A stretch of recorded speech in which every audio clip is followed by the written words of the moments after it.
मैं जैसे कि कह रहा था कि एक गहरे कसुमल रंग की पगड़ी पटरियों पर दिखती थी। उस पगड़ी को पहनने वाला शख्स बदल गया है, नाम बदल गया है। एक बड़ी चुनौती है, किस तरह से देखते हैं? सबसे पहले तो आपको धन्यवाद कि हम ये चर्चा कर पा रहे हैं। जी। और इस बात के लिए भी धन्यवाद कि ये बात जो है वो सब तक पहुंचेगी भी। जी। I am very happy, thank you so much. जी। कर्नल साहब को गए हुए अब 1 साल हो गया है, और 1 साल में कर्नल साहब के बिना समाज को आगे बढ़ाया सब लोगों ने मिलकर के। ये बहुत जरूरी था, और ये एक चैलेंजिंग है, ऐसा नहीं है कि it's so easy to do. क्या है ना कि पहले अपने 5% आरक्षण की लड़ाई थी। 2019 में 5% आरक्षण आ गया, सबको मिल गया, बच्चों की नौकरियां लग चुकी हैं, लोग नौकरी कर रहे हैं, एग्जाम्स दे रहे हैं। फिर बात आती है कि जब 5% आरक्षण मिल गया तो व्हाट नेक्स्ट। भाई बहुत इजी है कहना कि हमें मिल गया, और बहुत आसान है कि मिल करके उसके ऊपर बैठ जाना और ये कहना कि हाँ बस हो गया अब तो काम। लेकिन काम तो वहां खत्म हुआ ही नहीं ना। काम तो वहां से शुरू होता है। जब हमारे लोग, हमारे समाज के लोग जो पिछड़े हुए थे, जब वो नौकरियां करके ब्यूरोक्रेसी में जाकर के बैठते हैं, और फिर भी हमको अपने आंदोलन करने के लिए पटरियों पे बैठना पड़ता है, something is not right, something is missing. ठीक है, क्या चीज मिस कर रही है अगर आप विचार करें तो? पटरियों पे बैठे हम लोग, 2019 में बैठे, आरक्षण मिला। उसके बाद 2020 में, हाँ, कर्नल साहब के साथ मैं पटरी पे बैठा, 2019 में भी मैं था, हम थे सबके सब। जब हमको पटरियों पे ही बैठना है और सरकार के कैबिनेट मिनिस्टर्स ही साइन करते हैं कागजों को, और फिर भी हम पटरियों पे बैठते हैं। आप ये विचार करो कि 3 समझौते हो गए, उसके बाद भी हमें राहुल गांधी की यात्रा को रोकना पड़ा। किस बात के लिए? कि जो समझौते आपने करे हैं उनका तो क्रियान्वयन तो करो, और आज की तारीख तक एज वी सिट टुडे हुए नहीं है। तो जब आपके समझौते पूरा करवाने के लिए आपको कैबिनेट मिनिस्टर्स के जाकर के ढोक देने पड़ते हैं, तो हम लोग अपने समाज के लोगों को, कम से कम संवेदनशील लोगों को तो विधानसभा में बैठाएं कि हमको बार बार तो जाना ना पड़े। ठीक बात है। ये चीज बची है। आपको मैं बताऊं, मैं हर बार बताता हूं और आपको भी मैं बताऊं कि राजस्थान में 200 विधानसभाएं। विडंबना देखिए आप, इट इज रियली सैडनिंग। 200 विधानसभाएं हैं, उसमें से 75 विधानसभाएं एमबीसी समाज काबिज करता है। अर्थात एमबीसी समाज मतलब गुर्जर, रेबारी, गाड़िया, लोहार, गडरिया, बंजारे, इस उस आरक्षण की लाभान्वित जाति हम तो सब बंधे हुए हैं। एक तौलिए से कहीं जा नहीं सकते, एक स्वापी से बंधे हुए हैं, हम लोग कहीं नहीं जा सकते।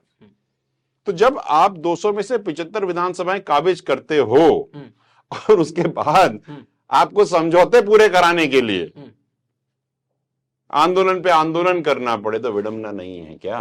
तो वो ठीक करना है, ये बहुत बड़ी बात है साहब। अब दूसरी बात, पढ़ लिख गए अपने अजमेर से और उस तरफ के इलाके के पूर्वी राजस्थान के लोग, जैसे ही आप अजमेर के आगे निकल के आते हैं, हम तो वही हैं जहां पहले थे।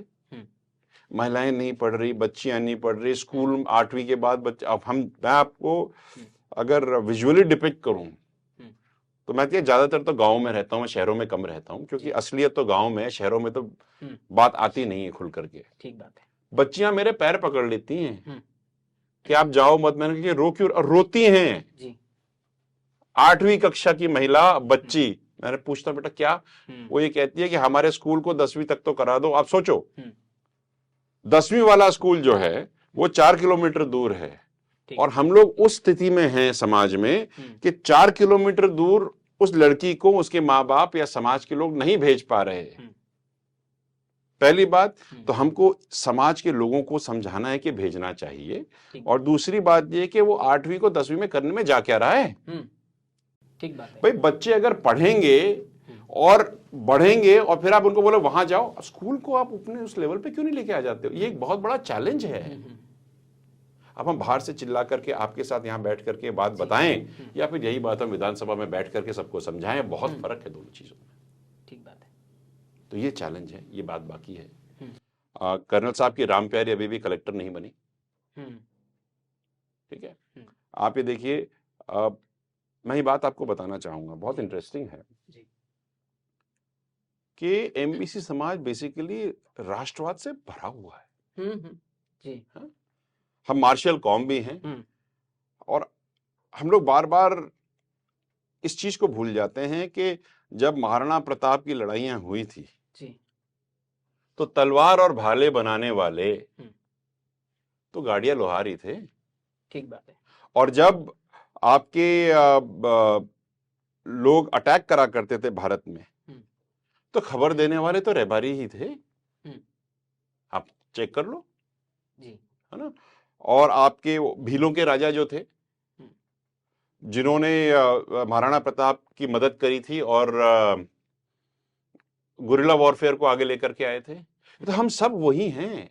जब हम इतने राष्ट्र को आगे बढ़ाने में हमारा योगदान इतना स्ट्रांग रहा है, तो हमें हमारे समाजों को आगे बढ़ाने में इनको पीछे कैसे छोड़ दें? व्यवस्था में प्रतिनिधित्व इनको हम पीछे कैसे छोड़ सकते हैं? आप मुझे बताओ, आज की तारीख में हम सीना तान करके कहते हैं हम राजस्थान के वंशज हैं, और जो भी बात हम करते हैं वो भूल जाते हैं कि वो तलवार किसने तेज करी थी, और तलवार तेज करने वाले को आप कहीं की जगह ही नहीं देते हो। What are we talking? ये चीज पूरी करनी है। जिस बंदे ने खबरें दी, उस बंदे की खबरों का मोल हमें उनको दिलवाना है। आज देखो, राजस्थान की 200 विधानसभाएं हैं जी। उसके अंदर में 12 विधानसभाएं ऐसी हैं जो रायका, रेबारी और देवासी समाज की बाहुल है। और विडंबना देखिए, आज सरकार में या विपक्ष में एक भी रायका, रेबारी और देवासियों का एमएलए नहीं है। ठीक बात है। आप ये देखिए कि गाड़िया लोहार का 75 साल में एक भी एमएलए नहीं है।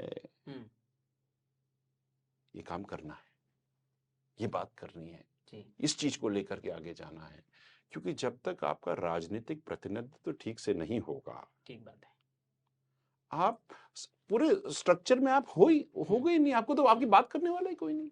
दूसरे समाजों की आपने बात की, विजय आप नाइयों को देखो जी, आप जोगियों को देखो, जो छोटी छोटी कौमें हैं, इनका तो कभी प्रतिनिधित्व होता ही नहीं है। मेरा तो एक निवेदन है, पता नहीं मेरा बस नहीं चलता, अगर मेरा बस चले तो मैं कल कर दूं जी, कि जिन समाजों का नेतृत्व विधानसभा में कभी नहीं आ पाता, उनके बाहुल नहीं होने की वजह से, क्षमता नहीं होने की वजह से, कम से कम मनोनीत करो 6 महीने के लिए जी। ऐसा प्रावधान होना चाहिए। उनको अपनी बात तो विधानसभा में रखनी चाहिए। एंग्लो इंडियंस का जिस तरह से प्रावधान रहता है, कैसे भी रहता था, आप तो कोई भी नाम दे दो इस बात को, but what is important is representation तो होना चाहिए।